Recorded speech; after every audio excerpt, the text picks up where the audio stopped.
Hello everyone, how are you all? I hope you all are fine and doing great. छुट्टियां चल रही हैं school से और रोज़ बच्चों की कुछ ना कुछ नई फरमाइश होती है। तो आज बस बच्चों की फरमाइश थी कि मम्मा जी पिज़्ज़ा बना दें। आज का पिज़्ज़ा जो है वो कढ़ाई में बेक करने वाले हैं, बिना ओवन के पिज़्ज़ा बनाने वाली हूँ। बहुत इजी और शानदार सी रेसिपी है, लाजमी ट्राई कीजिएगा। पिज़्ज़ा के लिए जो मेन चीज़ होती है वो होती है उसकी डो, जो अच्छे से राइज़ होनी चाहिए। तो सबसे पहले आपसे डो की रेसिपी शेयर करती हूँ। डो बनाने के लिए मैंने ले लिया था 2 कप मैदा, जिसको मैंने अच्छे से छान लिया था।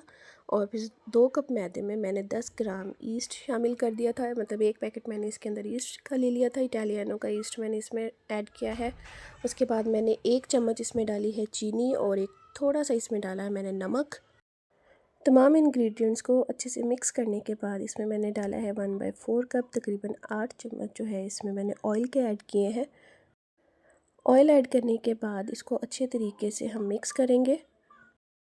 ऑयल को मिक्स करने के बाद अब हमने इसमें ऐड करना है नीम गर्म पानी, जो कि हम थोड़ा थोड़ा करके ऐड करते जाएंगे। ज़्यादा गर्म पानी नहीं, नीम गर्म पानी के साथ हम इसको गूंदेंगे और थोड़ा थोड़ा करके इसको मिक्स करते जाएंगे।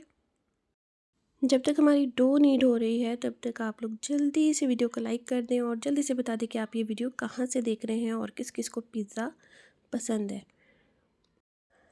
अब अच्छी डो बनाने के लिए ये पार्ट जो है वो सबसे ज़्यादा ज़रूरी है और सबसे ज़्यादा इम्पॉर्टेंट है। इसके लिए हमने क्या करना है, 1 चम्मच ऑयल लेना है, इसको अपनी डो के ऊपर डालना है और डो को तकरीबन 10 मिनट के लिए हमने अच्छे से नीड करना है। इस डो को हम अपनी स्लैब पे या कोई भी आप जो भी चॉपिंग बोर्ड जो भी यूज़ करते हैं उसके ऊपर आपने इसको डाल देना है। देन अपने हाथों की मदद से इसको स्ट्रेच करते जाना है। तकरीबन 7 से 8 मिनट कम से कम आपने इस डो को स्ट्रेच करना है। इसके बाद ये कुछ इस शेप में हो जाएगी, मतलब कि ये चिपकना छोड़ देगी। उसके बाद आपने इसको किसी भी बर्तन में थोड़ा सा ऑयल स्प्रेड करके इसको किसी गर्म जगह पे रख देना है, ताकि जो है हमारी जो डो है वो अच्छे से राइज़ हो जाए। डो अच्छे से राइज़ हो गई है, अब इसको पंच करेंगे और दोबारा 2 मिनट के लिए इसको अच्छे से नीट करेंगे। देन आप एक पिज़्ज़ा पैन लेंगे और इस डो को इसमें हाथों की मदद से आप फैलाते जाएंगे।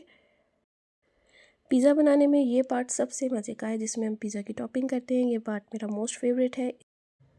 फ्रोज़न कबाब मैंने ले लिए और उसको उस छोटे छोटे चंक्स में मैंने काट लिया है, इसको एजेस पे लगाया है। देन इसके बाद हम इसके ऊपर स्प्रेड करेंगे पिज़्ज़ा सॉस। ये होममेड है, आप बाज़ार से भी ले सकते हैं इजीली।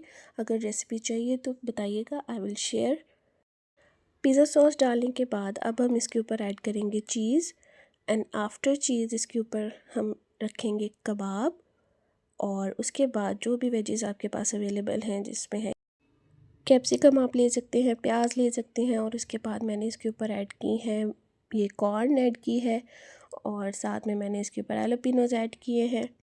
अब इस पिज़्ज़ा को कर रहे हैं कढ़ाई में बेक। तो मैंने एक कढ़ाई में स्टैंड रखने के बाद उसको 10 मिनट के लिए प्री हीट होने छोड़ दिया था, तकरीबन मीडियम टू लो हीट पे। अब इस पिज़्ज़ा को तकरीबन 15 से 20 मिनट के लिए हम कुक करेंगे मीडियम टू लो हीट पे। And look at this how beautiful it is. बहुत ज़्यादा मज़े का, बहुत मज़े का रेडी हुआ था। एक दफ़ा लाजमी ट्राई कीजिएगा।